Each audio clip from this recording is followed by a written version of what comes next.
നിന്ന യുവതി പാമ്പുകടിയേറ്റു മരിച്ചു. മാപ്രാണം മാടായിക്കോണം സ്വദേശി ചിറാകുളം ഷാരോണിന്റെ ഭാര്യ ഹെന്നയാണ് മരിച്ചത്. എന്റെ നാടായ ഇരിങ്ങാലക്കുടയിലെ മാപ്രാണത്ത് നിന്ന് ഏറെ സങ്കടപ്പെടുത്തുന്ന വാർത്തയാണ് കേട്ടത്. മഴക്കാലമായി പാമ്പുകളുടെ ശല്യം കൂടി വരുന്ന സാഹചര്യമാണ്. വീട്ടിലാണെങ്കിലും പുറത്തിറങ്ങുമ്പോഴും പാദരക്ഷകൾ ഉപയോഗിക്കുമ്പോഴും വളരെയധികം ശ്രദ്ധിക്കുക.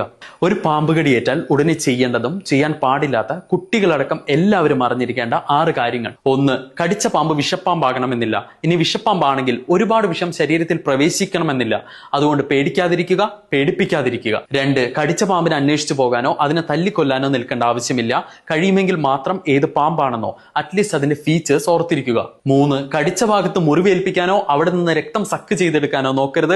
അവിടെ ഒരിക്കലും ഐസ് വയ്ക്കരുത്. 4. കടിയേറ്റ ഭാഗത്ത് വാച്ചോ മോതിരമോ മറ്റോ ഓർണമെന്റ്സോ ഉണ്ടെങ്കിൽ അത് മാറ്റുക. പിന്നീട് സ്വെല്ലിംഗ് വന്നാൽ അത് ബുദ്ധിമുട്ടുണ്ടാക്കും. 5. ഏറ്റവും പ്രധാനമായും കടിയേറ്റ ഭാഗം അനക്കാതിരിക്കുക. ഇതിനായി ഒരു കോലോ മരക്കഷ്ണമോ ഉപയോഗിച്ച് ഫ്രാക്ചർ ഉണ്ടാകുമ്പോൾ ചെയ്യുന്നത് പോലെ ചുറ്റുക. ശ്രദ്ധിക്കേണ്ട കാര്യം, കെട്ടുന്നത് വലിച്ചു മുറുക്കി ടൈറ്റായി കെട്ടരുത്. ഒരു വിരൽ കടത്താനുള്ള ഗ്യാപ്പ് അത് നിർബന്ധം. 6. സമയം കളയാതെ അടുത്ത ആന്റി സ്നേക്ക് വിനമുള്ള ഹോസ്പിറ്റൽ ഏതെന്ന് അന്വേഷിച്ച് അങ്ങോട്ടേക്ക് എത്തിക്കുക. ഇവിടെ സമയം വളരെ വിലപ്പെട്ടതാണ്. So share it, stay healthy.